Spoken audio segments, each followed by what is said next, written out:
Give y'all a look at this bedding here.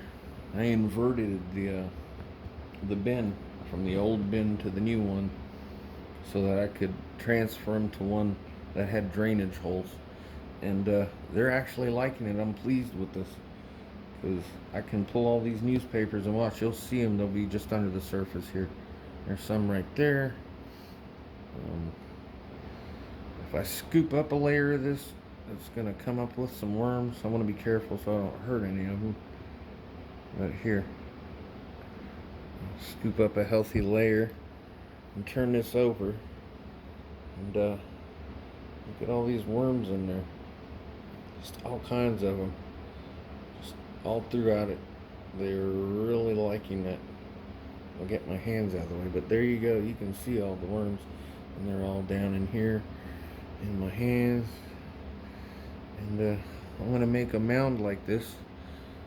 And that'll push them down. They'll go down naturally to get away from all this light. And like I said, what I'm going to do, because this has all your decomposing microorganisms in there that decompose the organic matter.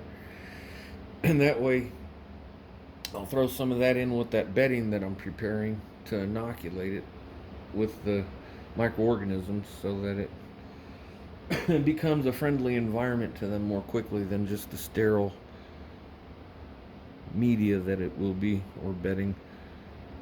And what's great is it's all free, and instead of throwing away or having to go out and set my stuff out to recycle it, I'll just recycle the cardboard and newspaper myself and use it to make more tomatoes and peppers and pole beans and corn. I'm gonna get an acre of land here in the next month or so further out in the country, just specifically for raising vegetables, because I'm living in an apartment right now and I'm not ready to build my house yet, but I'd like to have an acre to do some building for a garden. So I'm going to do that.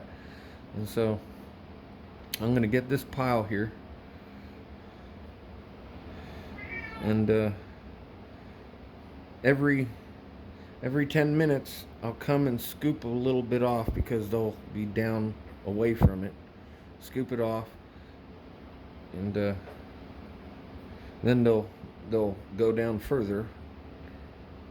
Look at that. Isn't that pretty? I'm liking that. Look, he's a fat, juicy one too, right there. He's a happy worm. He's like, yeah, I'm not so happy under this light, buddy. So yeah, I'll leave this pile like this, and they'll crawl back down, and then I'll do that. Yeah, I'll be back in like, a half an hour or so.